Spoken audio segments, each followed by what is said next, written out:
2 Samuel 10. Sometime afterward, the king of the Ammonites died, and his son Hanun succeeded him. David said, I will deal loyally with Hanun son of Nahash, just as his father dealt loyally with me. So David sent envoys to console him concerning his father.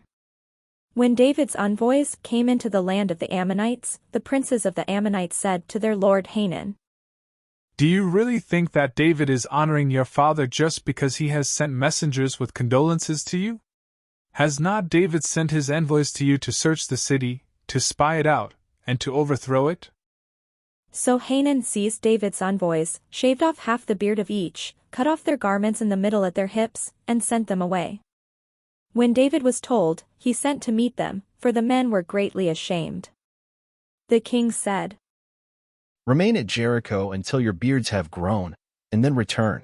When the Ammonites saw that they had become odious to David, the Ammonites sent and hired the Arameans of Beth-rehob and the Arameans of Zobah, 20,000 foot soldiers, as well as the king of Maacah, 1,000 men, and the men of Tob, 12,000 men.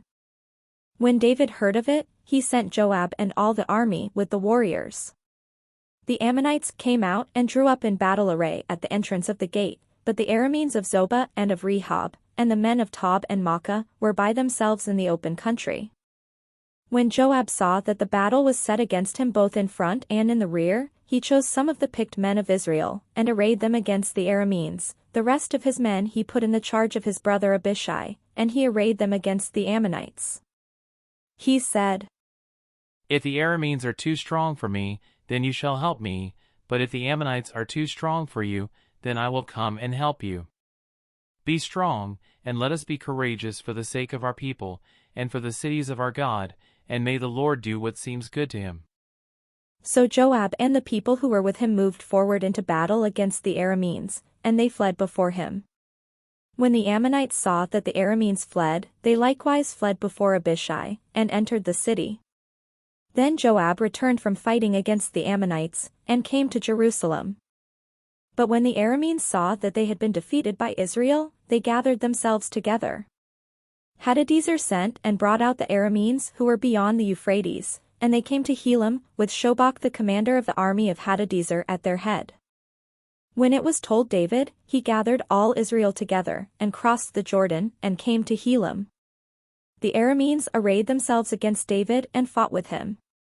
The Arameans fled before Israel, and David killed of the Arameans 700 chariot teams, and 40,000 horsemen, and wounded Shobach the commander of their army, so that he died there.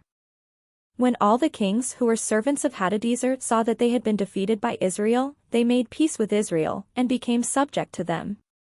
So the Arameans were afraid to help the Ammonites any more.